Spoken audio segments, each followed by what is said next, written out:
The following program is presented by the HTM Podcast Network.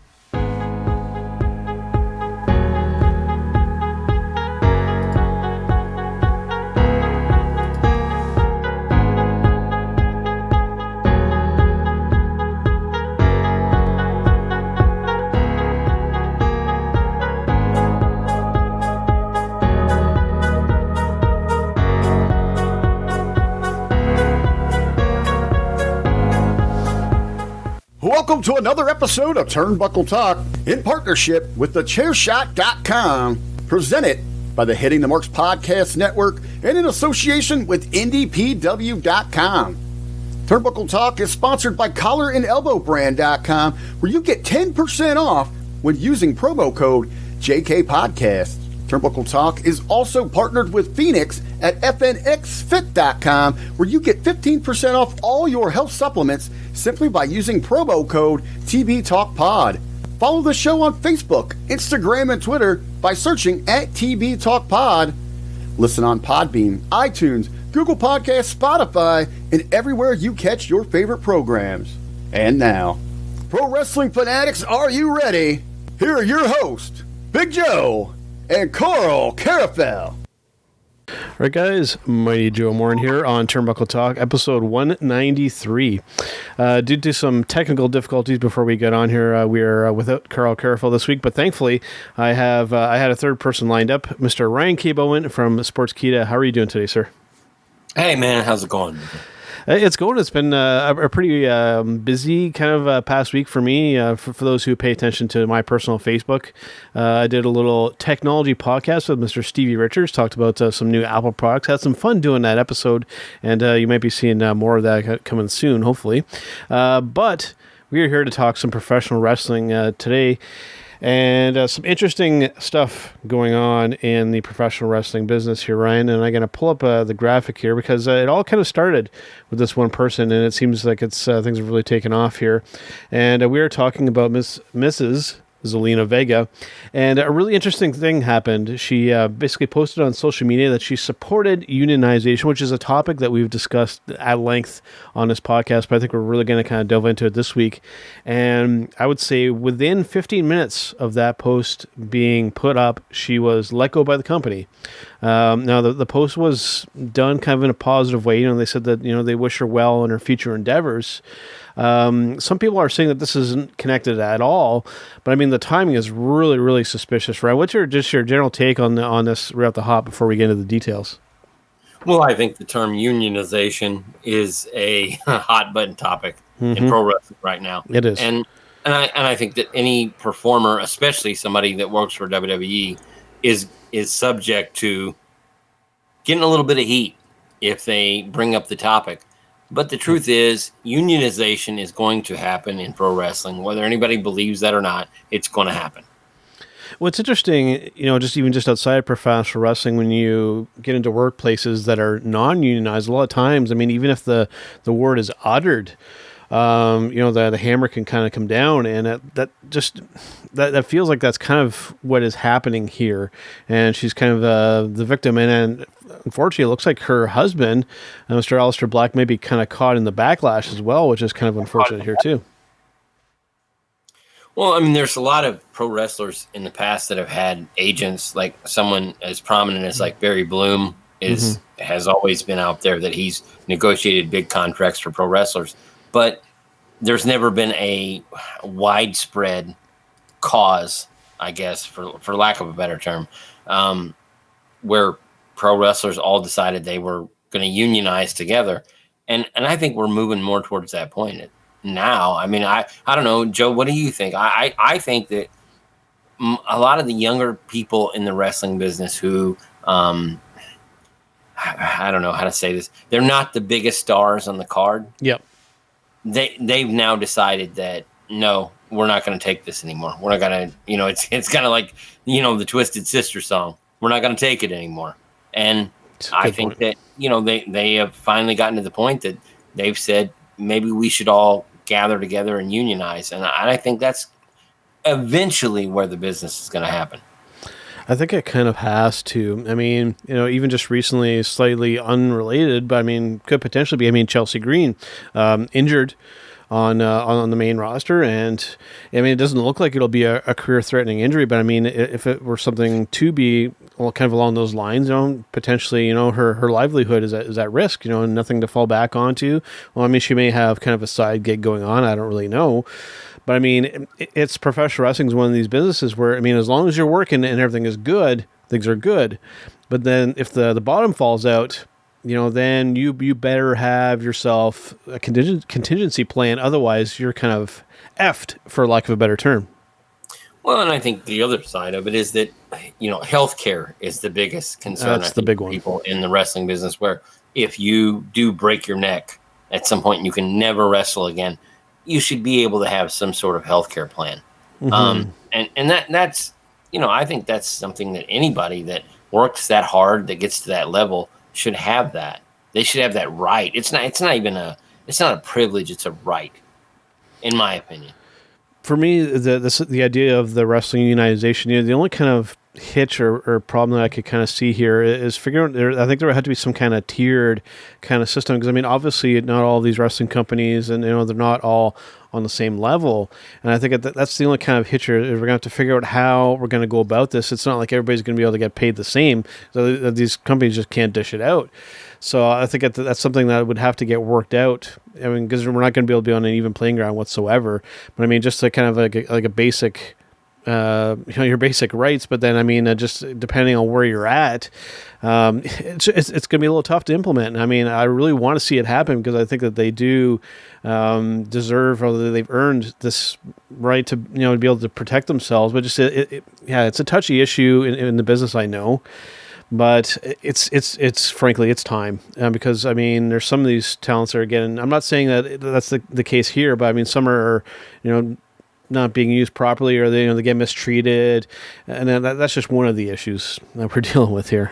I think that pro wrestling would have to model their unionization a lot like SAG, the Screen Actors Guild, mm-hmm. where these actors, certain actors who have big time royalties coming in, they have more rights than some of the people that aren't so much, and no offense to them, but they aren't as well known. I'm sure The Rock probably gets more benefits from SAG than most actors do. Yeah. But, and I think that's probably the way wrestling will have to go. I don't you think that's the route they'll have to go? I think so, and it's interesting you brought that up, because I already had the graphic kind of queued up. I mean, I've recorded enough now, we can almost kind of read each other's minds. It's like you knew that was kind of coming, but yeah, it's interesting because they'd actually reached out to Zelina Vega and said that they might try and kind of make something happen. I think that's the right route. And you had mentioned the Rock and Cena and these guys that are already kind of in the Screen Actors Guild. I mean, they could be people too that could kind of facilitate that to happen as well, right? It would be interesting to see what will come of it, because I think that's definitely the right route to go, because a lot of these guys and girls do a lot of movies and television as well. So I think this is the right channel and the right route to go in. Yeah, I would totally agree with that. I think that at the end of the day that, something like SAG is the only model that pro wrestling can follow, because as you said, you can't really put into terms what somebody's value is. You can't say, well, this guy worked on the indies and he's worth this amount of dollars. You can, based on how much they draw, how much money they draw. Mm-hmm. And someone like a John Cena or somebody like Batista, they would draw way more money from their union card, I guess, or whatever you want to call it. Yep. Than somebody that was just there for a cup of coffee. True. Now, another question that I've had with this too, Ryan, because I mean, it's something that's been talked about for a while. Why hasn't this happened over, just the course of the history of professional wrestling? Why hasn't this happened in the past? Well, what's been kind of keeping this from happening? Well, I think a lot of people just sort of laugh it off. I think one of the biggest reasons is because of Vince McMahon, because he's had a stranglehold on the business for so long now that there are people that think you can't, anybody that wants to ask a question about suing WWE, call Jerry McDevitt. Yeah. And their legal team is really, really good. and they've shot down a lot of wrestlers per, I guess, I don't know how to say it, that their ascension that WWE is a monopoly, Right. which it is. I mean, let's be honest, it is. But, the truth is that every time that a wrestler takes them to court, they get beat. So anybody that talks about forming a union against a monopoly, they get laughed at. They literally get laughed at. And that's something that I could see being a roadblock into this process. Is Vince is going to definitely be the one to kind of be there to stop this, I think, and that would be really unfortunate. I mean, is there any way to kind of get around this? That's been the big question in my mind, is like, how do we get around Vince, or how do we convince Vince to kind of play along with this? And I just don't know if the old man's going to go for it, Ryan. No, I don't think he's going to go for it. What I think will happen is eventually, and you've seen, there have been a lot of liberal politicians now that have called for a unionization of pro wrestling. Mm-hmm. And I think that's where it's going to happen. It's going to happen politically. It's not going to happen because of Vince. Vince doesn't care. No. At the end of the day, I mean, his job is to make as much money as he can. And it's going to happen through politics or some kind of legislation that's going to have to happen to kind of break the monopoly. That's it. I mean, antitrust laws are basically what's going to have to happen. And it could just be the talent all grouping together and just be, you know what? Enough is enough. I mean, could that be enough to swing the balance there? I don't know. It's not like all these companies are going to be, all the talent from all these companies are going to get together and just say, hey, you know what? We want to form a union. I don't think it's going to necessarily happen that way. But regardless of how it happens, it really does need to happen. I think it's time. And, given the landscape of things now too, we're working sometimes in a bit of a dangerous work environment, and we're risking getting infected and stuff like that. I mean, we're living in dangerous times. I think it's enough time has passed now that this needs to happen for everybody. Well, and the Zelina Vega thing is just really like almost disgusting, the way that it went down. It came down to a point where it was a company saying, you know what, you said the word union, so we're going to fire your ass. Yeah. And that's pretty much what it came down to. And that's just the way it happened was just almost weird. Like, I can't believe you're that obnoxious. That petty. Petty. Petty is a great word to use. Yeah. It just was really one of those things where it's, and it goes along the whole thing where they're trying to control people's social media and stuff like that. I mean, at some point you have to stand up for yourself. And that's what I think a lot of WWE performers need to do now. The argument that I've heard on the other side of this for the reason for her being let go is supposedly to do with this Twitch business. That supposedly, she's going against that part of the policy of where these talents can't deal with these third parties, which again I think is really petty as well. But we've discussed that before. Supposedly, people are trying to tell me that that's the reason why she was let go, is that she's doing this Twitch thing and not following the procedures there.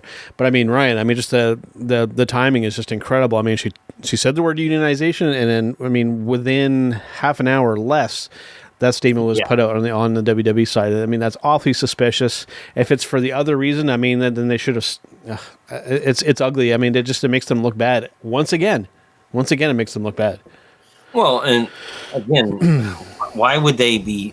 I don't understand the whole obsession with controlling people's social media. That's just so dumb to me, anyway. And the fact that she said, I'm not going to, and she's not the only one. Paige has been very outspoken about some of these things. Yeah. I mean, come on. At some point, you don't own these people. No. They're not slaves. You kind of got to give in and say, hey, our talent is still, what's the word they always use? Independent contractors. Oh, that's it. That's it. Which they're not. When you work for the WWE, you are not independent. I don't care what anybody tells me. I don't care if it's one of these people working for WWE themselves, if they've gotten to the point where they believe that that's the case. I mean, if you work for the WWE, you are not an independent talent. You are just a cog in the machine with this big company. No, I would totally agree with that. It's the biggest misnomer there is in pro sports right now. Honestly, there is no NFL athlete that gets paid $7 million a year that can't run their own social media. That's There is no Major League Baseball player who can't run their own social media.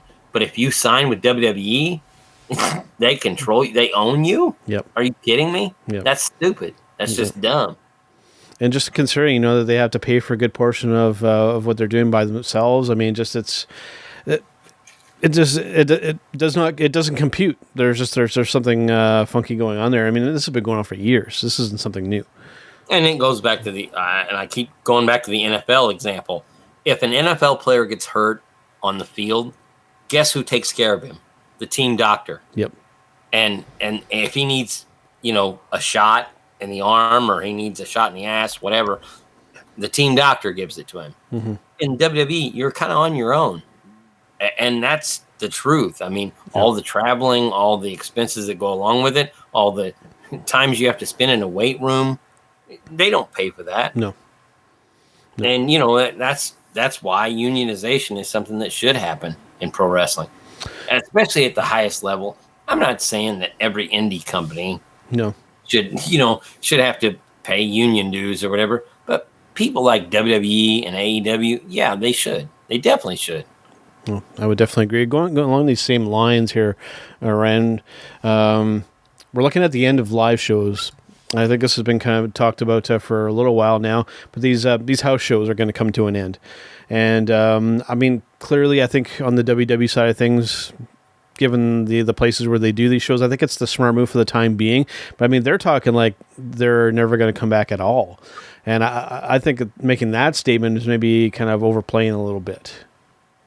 Well, I'll say this, and I mean, I aside from the NFL, there is no live sport right now that's much fun watching, because when you don't have that crowd reaction, it's hard. I mean, it's really hard to watch them and be into it. And I mean, I can probably, I know they pipe in noise and all that stuff, but when you watch the shows now, are you really as into them as you were when there were 20,000 people? When it comes to North American wrestling, I would say definitely not. Over in Japan, where I watch the bulk of my wrestling now, they have a decent number of fans there. We have kind of that atmosphere again. I mean, there's certain conditions that kind of go along. They don't want people cheering and booing, which I mean they never really did in over in Japan, anyways. But yeah, it's a completely different feel when you have people live in the arena reacting to what's going on. Yeah, these live events, I mean, and the other issue with having these live events as well, I mean, we've maybe not seen it so much recently because of what's going on, but injuries tend to happen through these shows as well. And I think that's something that, I don't know, it's tough. I agree right now they need to obviously not do them, but, once we get back to normal, whatever that is and whenever that may happen, I think you still need to do these to a certain extent, though. I don't think you can completely get rid of the house show or the live event or whatever you want to call it. Well, I would just, again, throw it back to you. Can you watch an event now and be as into it as you were when it was, 10,000 people screaming and hollering? It's just, right now, it's not a fun product to watch, but that's not their fault. No. That's the other thing that I always say to everybody. It's not WWE's fault or AEW's fault. It's COVID's fault. That's, and there's nothing they can do about that. And that situation doesn't look like it's getting better. It could potentially get worse. I'm not sure what it's like down where you are, down in Illinois, Ryan. But I mean, here in Ontario and Canada, I mean, we're looking at potentially our entire province getting shut down again, with the exception of, essential services. So, I mean, this issue isn't going anywhere anytime soon, seemingly. Yeah, no, I mean, again, I will go back to that. That's one thing that I will not blame WWE for. No. They can't help the fact that, you can't have live events with a bunch of people who might potentially be sick with COVID if you hold that live event. And local laws and things like that all come into play. But, it is very, as a fan, I will say this, it's my fault that it's hard for me to watch. Yeah. And that's not, again, not me blaming them for that. It's me saying, I guess I have short attention span or something. But it's like, you want that. You still want that environment. You still want that vibe that it gives when you have that live crowd, and you just don't get it anymore. Yeah, it's a tough deal, man. And I miss being live in person, watching shows, and it doesn't look like it's going to be something that's going to happen for a long time. Unfortunately, I miss it. And there's some places that still kind of pull off the quote unquote empty arena show kind of well. I mean, I still enjoy watching OVW, but and obviously New Japan and some of these other promotions. But I mean, the two big ones I think still just really, really suffer from not having an audience. I mean, they're trying to do what they can with what they have, but man, it's tough. Even AEW, it's tough without an audience, because I mean, just because they try and cater to that audience so much before this all started happening, and then now that those people are gone, just it's a weird dynamic, especially with them, I find. I think the one that suffered the most so far has been AEW, because their crowd was so rabid. They were so in love with that product. And even though it might be 5,000 people or 7,000 people, they would chant like crazy at those shows. And now when you watch an AEW show, you're like, oh my God, it seems so quiet. Yeah. And it just really, I think that product has suffered the worst from this COVID disaster that we've had, because I think AEW had so much momentum and they had such a great live audience, and then when all this stuff happened, they kind of lost momentum from that. Thankfully, they have the deal with TNT, and the association with the Khan family. Otherwise, I think they possibly could have been in some serious trouble, Ryan, in the WWE side of things. Thankfully, they have that $1 billion deal with Fox. So, I mean, otherwise, who knows where they could be at as well. Yeah, I mean, that's to me, the SmackDown deal with Fox is what's going to save WWE in the long run. In the long run. Yep, that's just the way it is. Next thing I want to kind of talk about here, dealing with a little bit more with WWE and the Thunderdome. It looks like I guess the deal is coming up to where they're going to be done of where they're at, and they got to go somewhere else. I think that for now, I think that they have to try and just stick in this one place. Like I said, this pandemic isn't getting better; it's getting worse. I think we need to kind of keep it isolated to kind of one area. You're already airing it on television. It doesn't really matter where you're going to be. You already have this facility. You have things set up the way you want it. Just stay there. That's my advice. Well, I mean, I don't know. Can they run shows in Connecticut? I don't think so. I don't even think that they can. So where do they go then? If they actually get shut down there, then what do they do? Yeah, that's kind of the big unknown. So it all depends on how bad this pandemic gets, and if we go through more significant, I mean, like shutdown. Like the last time, again, I'm not sure exactly what it was like down in your area, but I mean here when we were quote unquote shut down, there was still a lot of stuff that were open. Obviously grocery stores and hospitals had to stay open, but their hardware stores and restaurants were still kind of open to a certain extent. And I remember seeing the list. I'm like, okay, so we're shut down. What's actually shut down here, guys? I mean, there's still a lot of things that are kind of open. And I thought maybe then, if we would have really kind of clamped down more earlier on, we would have been in a better spot now. But I mean, now it's like we got another shutdown kind of looming, and I think it's too little too late. I mean, these cases and deaths are kind of ramping up now. So it's a dangerous spot to be in. It definitely is. And, down our way, all I can say is that at one point it was restaurants, not restaurants, grocery stores and gas stations. That was it. That was it. And that became like almost to the point that you couldn't go in without a mask on. Yeah. So how do you run a live event in any sport, not just pro wrestling, but in any sport where you have to somehow find a way to jam a bunch of people into a building? That's just not going to happen in any time in the near future.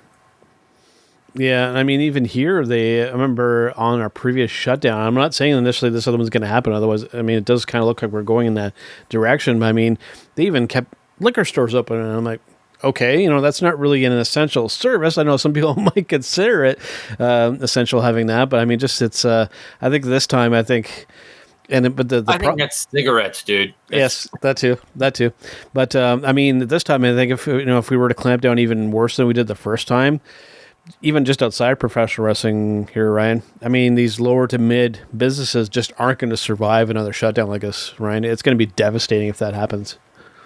I think people are going to be climbing the walls. That's the thing. Like, I just brought up cigarettes, and I know I made a joke about that, but the reason gas stations and liquor stores stayed open was because if people are going to be home all the time, they're going to smoke. You know what I mean? That's just I'm just telling you, someone who lives with a cigarette smoker, that, they're gonna smoke. Yep. And and that's the craziest part of it is, like, it's not even so much about, hey, can the pro wrestling business survive? How does industry survive at that point? Any industry. Yeah, it's tough, man. I know that. Yeah, just especially smaller family-run businesses, I just don't think that they can handle another shutdown. I really don't want to happen. I mean, and going over to the wrestling aspect, I mean, even friends like our friends at CWE, Kim Arlip down in Florida with Ignite Wrestling, they need things to kind of get back to normal again. But it doesn't feel like it's on the horizon for the time being, and I'm worried for our friends when it comes to that. Yeah, and again, I don't want to downplay the pro wrestling aspect of it, but pro wrestling is it's an illustration of the world, in any industry that it is small. And let's be honest, most of our friends in pro wrestling, they're running small companies. They're trying to do the best they can every couple weeks or every month or whatever. And, when that goes away, what happens? What do they do? And it's become it's not just a health crisis in this country, because it is. I mean, let's be honest, it is. But at the same time, it's a health crisis. It's a business crisis. It's a pro wrestling crisis, all the way around. I mean, it's affected all of us. And it's crazy how this thing's gone just out of control. And especially down in the U.S. where you are, Ryan. I mean, with everything going on politically and everything, I mean, more than ever, I mean, people need a distraction away from kind of what's going on in the real world, and just we're not able to fully provide it for people when it comes to professional wrestling. We can't get people out to these shows, and it's a damn shame. And you just brought up, our friend Kim Artlip down in Florida. Well, I mean, Florida is just a hotbed. Oh, it's a mess. Yeah. And you think, how do you get people to come out and watch your show? You can't, because they're scared. And there's nothing wrong with them being scared. There's nothing wrong with them thinking, maybe I shouldn't go to a wrestling show tonight because I might get sick. I might get COVID. Yeah. We've never dealt with anything like this before. No, and I'm still not really. It's like it's surreal. Every time I have to go, I have to put one of these freaking things on. I never in my life thought that, every time I have to step out the door, I got to put one of these things on my face. I never thought I would see that day, Ryan. I swear to God, I just walked into the supermarket the other day and I realized I didn't have my mask on. Oh, Jesus. Yeah. I had to do the U-turn. The walk of shame. Yeah. Like, oh God, I'm sorry. And, but it's the reality we live in now. And the other thing too that ticks me off with these things too, especially these disposable ones, especially around where I am, the litter issue. I mean, they're used disposable masks all over the ground, all over the place. People, this has nothing to do with professional wrestling. When you're done with your mask, these disposable ones, or whether it be one of these ones, don't just throw it on the ground. Throw it back in your pocket or something, or throw it in the garbage. Don't just throw it on the ground, people. I mean, this is just common. This is child's play. Well, and it's become, that's, again, another part of this crisis. It's like, that's the other thing. It's become, what do you do with your mask? Yeah. Or you have to deal with the people who they refuse to wear a mask. It's my right to not have to wear a mask. Yeah. All bullshit. But it kind of just comes to a point where you're like, I don't have an answer. I don't have an answer for it. It's again, one of the biggest crises I've ever seen in my life. For sure. All right, man, let us take a bit of a brief break here and let us hear from our friends over at collarandelbowbrand.com. Fall is in the air. That means pumpkin spice lattes. That means pumpkin spice everything. Ugg boots, yoga pants. God, I hope I can fit into mine this season. Scarves, and baseball tees. Hoodies! Not yet, but soon. The metal tee. No need for any cease and desist here. And hats. Stop by collarandelbowbrand.com today and get your fall drop immediately. It's fall, y'all. collarandelbowbrand.com. You'll be the coolest person in Starbucks whether you're wearing yoga pants and Ugg boots or not. In fact, I like to go to Starbucks without the bottoms on all the time and just wear my collar and elbow brand type shirts. I immediately get my coffee and go. All right, Mighty Joe and Ryan K Boman back here on Turnbuckle Talk. Still trying to picture Al Snow in yoga pants in Starbucks. I don't know if I could wrap my head around that idea, Ryan. You know what? I'm laughing at the commercial right now. Oh, it's gold, right? It's gold. And as it shows in the ticker down below there, of course, we are sponsored by collarandelbowbrand.com. If you use promo code JKPodcast at the checkout, you can get 10% off your entire order. That is a pretty good deal. And they have tons of good merchandise over there, so make sure and check that out. That's a great commercial. I'm sorry. It really, really is. All right, so let us see here. Getting things queued up. Okay, let's do some breaking news.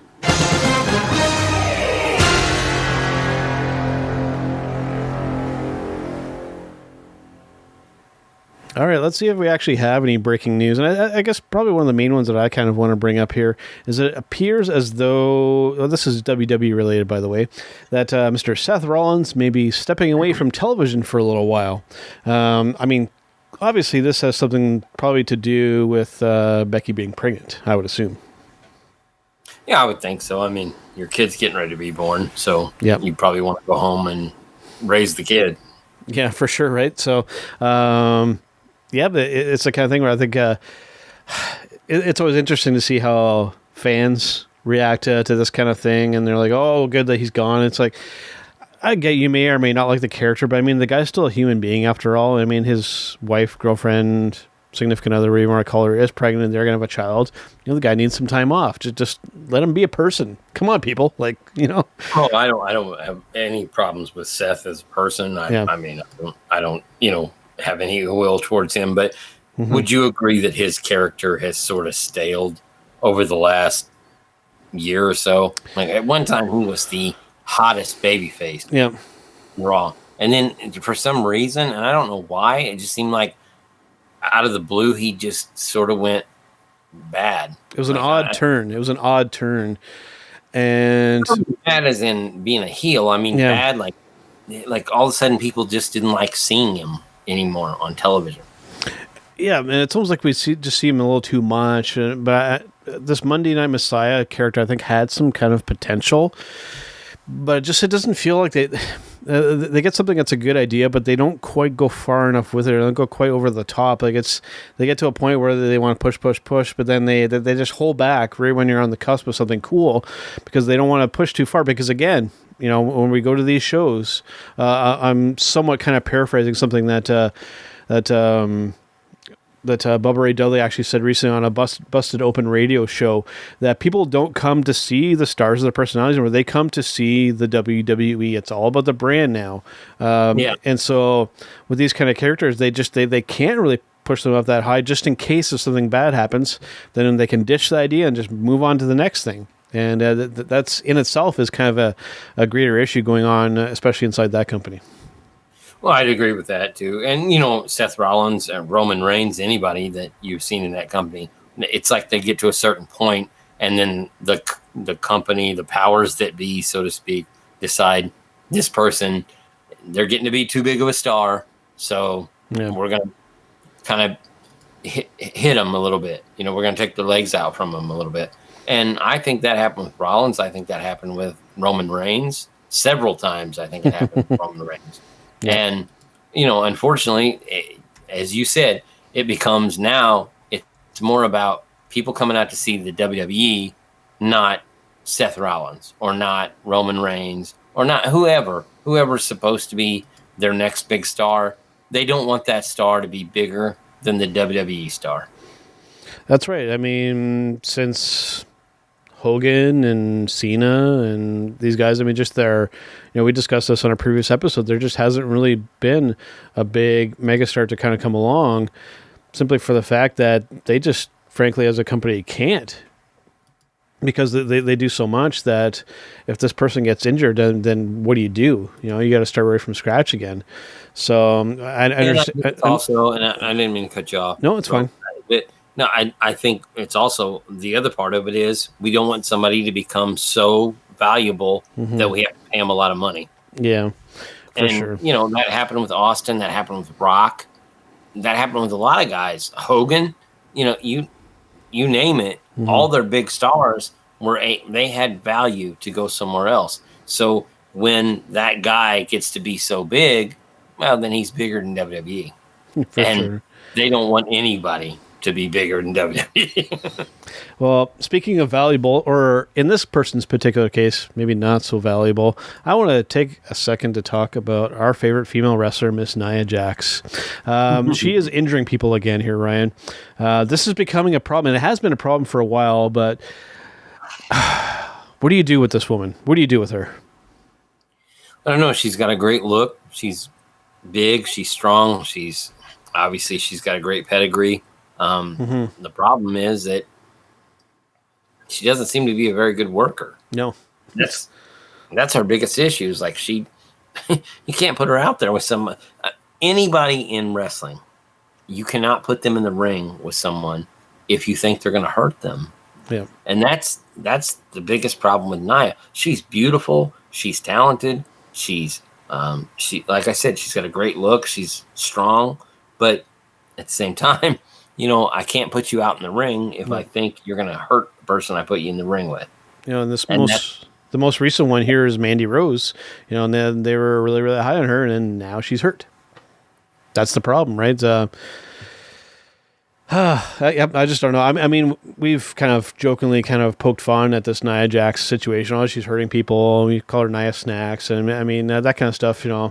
Forget that. Just, I mean, you'd hit the nail on the head there, right? I mean, she's got everything but the kind of in-ring ability, and I don't know if it's time to go back to NXT or if it's just take an extended period of time off and just go learn how to wrestle again. Something has to change if you want to continue to invest in this person. I mean, the biggest thing about it is you have to know that the person that you're in the ring with is going to work safe with you, and exactly. She's very reckless.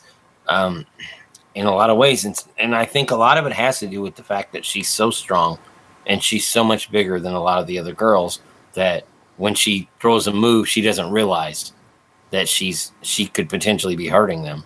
And, that's not necessarily her fault, but at the same time, you just, as a promoter, you can't take that chance. You just can't send some, I mean, if that was my daughter out in the ring with her, I'd be scared. She could break her neck or do, there's just stuff that happens out in the ring that I don't think a lot of people realize when they watch the matches. They go, oh, that looks really good. That looks really stiff. Yep. Well, stiff is fine. Snug is fine. But injuring somebody is not fine. No. And I think part of the issue, too, is she's the only big girl there. The same thing with Nyla Rose in AEW. I mean, there just aren't any other big girls there. At least on, the WWE side of things, they don't have, like Mandy Rose suplexing Nia Jax and making it look like a cartoon, right? So, at least they have that going for it. But, I think, Ryan, it's time for her to maybe just to step away from a little bit and just go fine tune that in-ring workability and then just see, is there something really that we can work with here? I mean, otherwise, I think you either put her in a managerial kind of position or you do something else with her because in the ring, she's just dangerous. Yeah, at this point, maybe she would be better in like a China type role as a manager or something like that. But, right now, I mean, it's and I gave her a pass many times. I thought, well, it's gonna work. She's gonna get it worked out. She comes from a wrestling family. She'll figure it out. But at the end of the day, so far she hasn't figured it out. That's the worst part about it. It's like, and there have been a lot of people hurt because of that reason. For sure. It's kind of like the Bella girl, where she hurting people. Yeah. Well, at some point, maybe you shouldn't be in the ring. Maybe you should do something else. For her own good, too. There's nothing wrong with saying that, hey, this person is a little reckless. Maybe they shouldn't be out there. There's nothing bad about that. No. Some people just aren't, they don't figure it out. And that's the way it goes, and I think, like I said, Brie Bella was one of those type of people. Yeah. I think Nia one of those type of people where you just don't maybe know your own strength, or you don't know how to hit somebody the right way, and you just don't. Then maybe you're not supposed to be a wrestler. Maybe you're just not supposed to be a wrestler. Yeah, or you just really go with that less is more approach.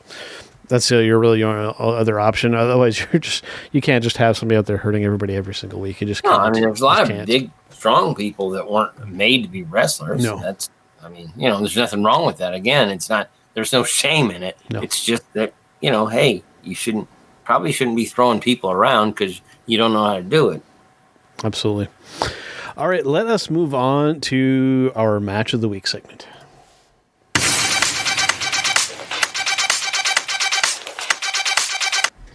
All right, Ryan. Sorry about that. I don't know why we echoed back there. That was strange. But anyways, since you're the guest on the episode this week here, Ryan, what was your favorite match from this past week in the world of professional wrestling? None. Didn't have one. None. Nope. I'm done. I'm done with pro wrestling matches. And I'm telling you why. Okay. Here's why. And when I don't have a match of the week because I can't find a match, Joe, and I mean this, that just captivates my attention anymore. Okay. I cannot do it. I can't sit down and watch a match these days that goes, yep, I gotta see this. I gotta see the ending. And so I have no match of the week. None. Because they all just seem to me to be so formulaic that I can't take it anymore. I can share that sentiment, especially in North American wrestling, especially in the WWE and to a certain extent to AEW as well. It feels like every match is just it tends to get kind of repetitive. I would definitely agree with that. For myself, though, I do have a pick, and it is coming from our friends over at New Japan Pro Wrestling, and it is coming from... I already knew it. It's coming from November 7th. That's why I need to start watching Japanese wrestling. Yep. The North American stuff, I just can't stomach anymore. Exactly, man. That's why I watch a lot of New Japan now. And this is actually coming from the Power Struggle show from November 7th. So it's actually technically a little bit older than a week, but I just got around to watching over the last couple of days here. And we're talking about the match for the Never Open Weight Championship between Minoru Suzuki and Shingo Takagi. Ryan, this is just two guys just in good old New Japan strong style fashion, just beating the piss out of each other. If you like a good physical confrontation between two guys, I mean, this is tough to beat, man. I mean, these guys just put it all out there, and they were both completely drained after this. Shingo winning the title back, but I mean, Suzuki, I mean, just in usual Minoru Suzuki fashion, that guy just loves getting beat up. He loves dishing it out, but he loves taking it too. It's really it's quite something to watch. No, I will admit I just said earlier, I'm going to start watching Japanese wrestling because North American wrestling has lost my interest. It's gotten stale for me as well. Like I said, that's a big portion of why. Listening to our friend Michael Jargo talking about Japan wrestling for so long. And I mean, I had kind of watched little bits of it here and there, but I mean, listening to him talking, I'm like, okay, you know what? I finally need to kind of delve into this. And not only with New Japan, but Stardom, if you like women's wrestling, they are doing really well over there too. So you have a good combo there to check out every week. So, and it's not expensive to watch. I mean, their network is very affordable. So it's definitely worthwhile checking out. I mean, tons of content. You go watch a bunch of the old shows as well if you want, all the way back to the Inoki days and whatnot. So tons of good stuff there. I mean, just absolutely great stuff coming out of New Japan these days, thankfully. And the great thing about the strong style is it's so believable at the point when you see a guy just get the spit kicked out of his mouth. You can't help it but pop for that. I'm sorry. I mean, I know sometimes they're a little too snug. But, I mean, God, you can't. New Japan just has it all over a lot of the stuff that you see here in North America. Yeah, absolutely. All right, before we do our Showstopper segment here, as I mentioned at the top of the show, this past week I did do. This is something a little non-professional. I want to share this bit with everybody as well, because I thought it was rather funny. This tech podcast I did with Stevie Richards. It looks like it'll probably be like a weekly thing, but there'll be more coming from Stevie and I doing the HTM stuff when we feel that there's some cool stuff to talk about. And I played a little segment in the podcast that him and I did together. I'm going to share that with you guys just as our little break here, and we'll talk about it briefly, and then we'll do our Showstopper segment. Stop. Hang on. Wait. One more thing. Hi. I'm FEC. Is there time for questions? Good, because I have one. Why? Why make all these advancements? What's the point? Right? Oh, you're so quiet now. Look, I'm a machine. I'm proud of it. That's my fan. Longer battery life. Plug it in. Where are you going? Just plug it in. Fast. I'm fast. I'm still fast. Check it out. Still got it. PC. Still got it. I've always been there. I always will be. Fast. Okay. My battery's drained. I gotta go plug in. Good luck. Woo! Outlet! So yeah, they brought back the PC guy versus Mac guy kind of deal, and I'm hoping that they'll do that on a regular basis. And it's cool. It's they're afraid to poke fun at each other, and some entertaining stuff there. That him and I think it was Justin Long, the actor. They did a lot of Mac guy versus PC guy commercials, and it looks like they're bringing that back, and some cool stuff there. So we'll be seeing more of that, and looking forward to doing some more tech stuff with Mr. Stevie Richards. So stay tuned for more of that, folks. All right, so let us do our Showstopper segment for this week.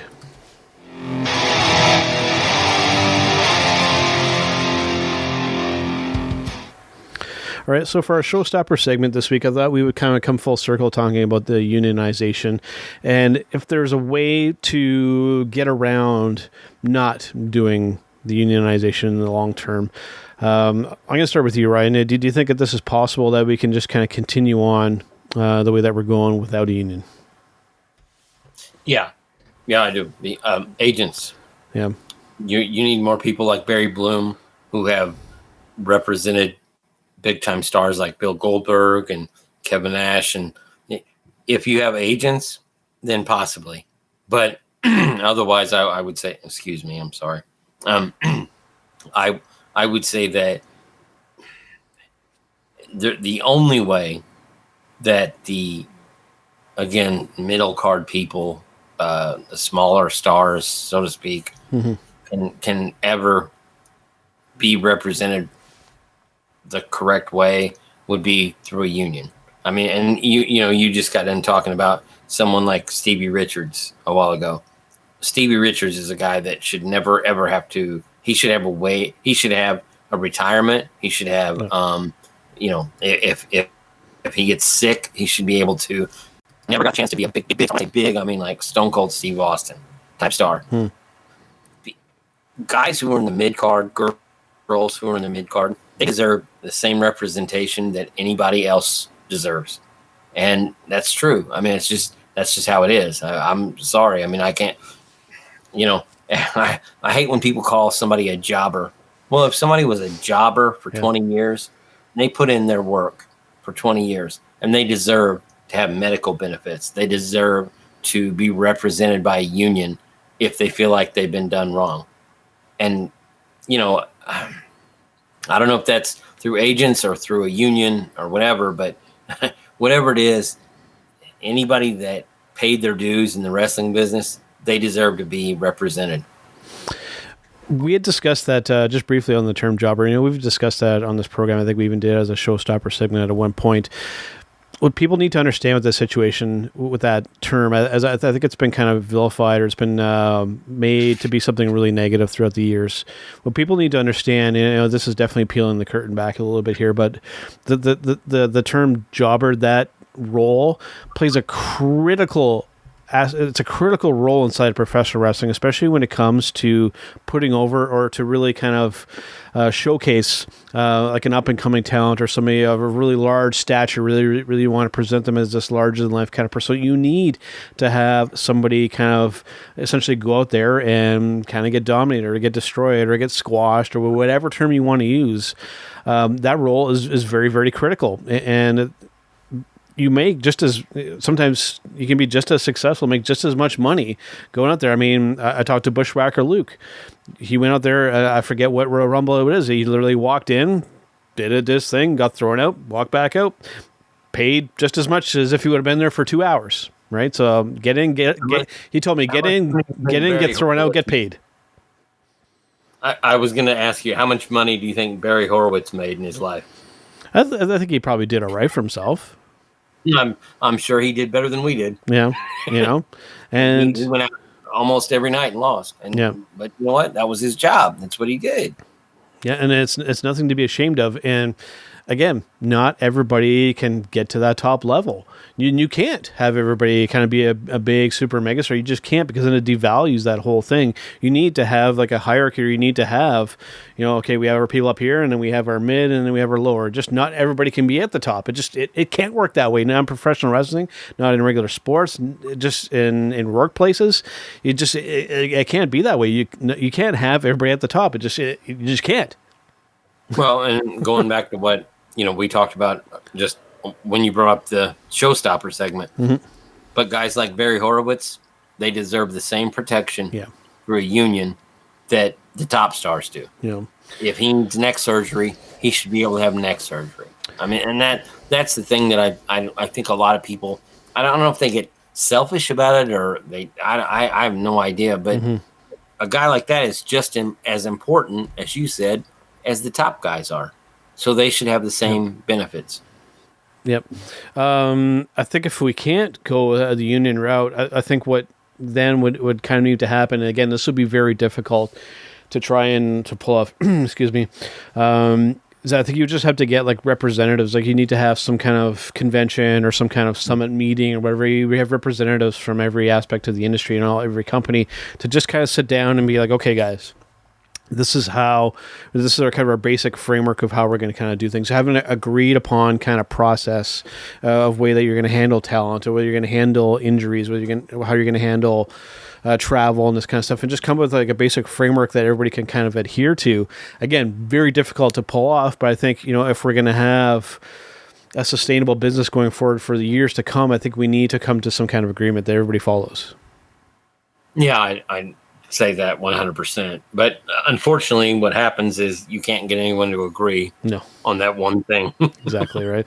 And that's the issue. But I mean, I guess the greater thing that I want to kind of get to is I want the professional wrestling business to survive going forward.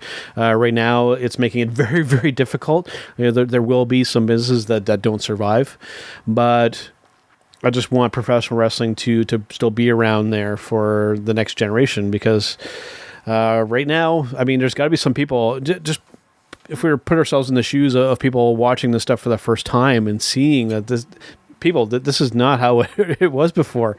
It's strange days, and people diving in right now have got to be learning, this is weird stuff. We're wrestling in front of no people. Right? It's strained on so many different levels, especially for the new fan. Well, I also think that it's weird because, you go back to the old days. I can remember being in, at shows where people were wrestling in front of 50 people and they were happy about it. Well, now we're wrestling in front of no people. So what happened? What do you do? I mean, I'm like you. It's a scary moment in pro wrestling. It's scary for the small companies, especially. Like, what do they do now? Yeah. And as I've always said, and you've said this yourself too, wrestling is best experienced with fans in attendance, not only for the wrestlers, but for us, they're enjoying it as well. Being there with other like-minded people and cheering and booing together and doing all that kind of stuff. That's what's always kind of been about for me. And just with that aspect of that gone, it's really hurting things. But again, with this unionization here, Ryan. I think it's definitely a path that we need to go down. I think the Screen Actors Guild is the right channel going forward. And just with the WWE publicly calling people out or firing them over just even saying the word unionization or union, it's such a bad look. And now just even more than before, they just need to keep it a little bit more low key or just, I don't know how exactly to go about it, but I mean, just they need to stop this thing of where just, somebody just steps slightly out of line and boom, you're done. Well, and the other thing is, I mean, it just puts a bigger magnifying glass on them. When they've proven that they have no respect for the fact that they claim that their workers are independent contractors, but you have people like Andrew Yang, who was a presidential candidate, calling them out for that type of behavior. At some point, it's going to happen. That there's going to be a pro wrestlers union. No matter how it happens, it's going to happen. And, there's too many politicians. There's too many people on the outside of pro wrestling. Now, people on the periphery who are not pro wrestling people. Mm-hmm. They're labor people. They're politicians. They're gonna call WWE out at some point.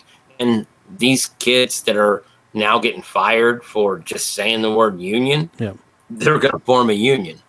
That's just how it is. I mean, Vince and company can think whatever they want to think, but at some point, they're going to get taken down just like every other big company has been taken down. I could see a scenario playing out similar to like the steroid scandal where we're going to have some kind of trial or some kind of legal action to make this happen. Antitrust scandal, I'm sure. Yeah, it's going to go down that kind of path. Unfortunately, I'd rather not see it kind of happen that way, but I mean, I think it's for us to come up with some real change. I think we might have to go that route, unfortunately. And it would be a good thing because honestly, I know that everybody says, they all want to be fans of WWE. At the end of the day, they're kind of abusing these kids that work for them. Yeah. And so it's time to somebody to step in, whether it's a union or it's a politician or whoever. They can't just do whatever they want to do to the people that work for them. Yeah. And that's just, again, unfortunately how it is. And it's become that way ever since they became a monopoly. This company feels like they can just hire these young people and abuse them and, throw them away when they want to. And that's how it's been going for a long time now. And to kind of wrap this up before we end off the episode here, I also want to see this not just apply to the in-ring talent. I want to see this also for the crew. Setting up the ring, setting up production. I want to see them part of that as well as the writers and then the producers. That they need to be part of this too because they work just as hard and they get just as abused as much as the in-ring talent do. So I think that needs to encompass all of them. And then finally, I think we can be headed down the right path there. Yeah, and I mean, I don't want to totally bash WWE. I mean, they've done some really good things. Fantastic, yeah, for sure. Very positive things, but I'm still saying that they don't always treat their talent very well. And maybe if these young people, again, that work for them just decide, hey, we're going to unionize, hey, good for them. They should. There's nothing wrong with that. There's nothing wrong with them standing up for themselves. No, absolutely not. Again, the company can do whatever they want. That's their right to do whatever they want. But, it's the Zelina Vega thing really kind of threw me off. Mm-hmm. That threw me off like a lot. Like, I can't believe you fired this chick just like 20 minutes after she said something about forming a union. That's, at some point you have to say, okay, this has gotten to be stupid. Yeah, no, I agree 100%. And I felt the exact same way. And there's a lot of people that share that sentiment, trust me. All right, man. Well, let us wrap up for this week here. Before we go, let everybody know what it is that you're doing over there at Sportskeeda these days, Ryan. I am covering pro wrestling and pro football at sportskeeda.com. You can follow me on Twitter at Ryan K Boman. You can follow me on Facebook at Ryan K Boman.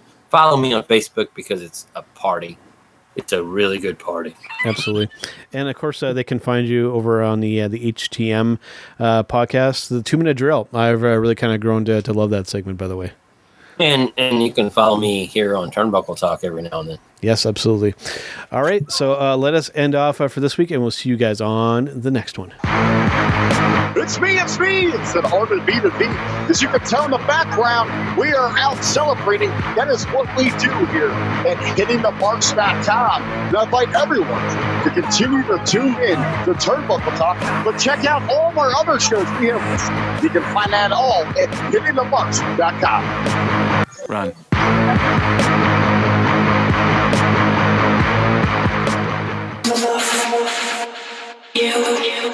I make say no, you know it's true. You know it's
true.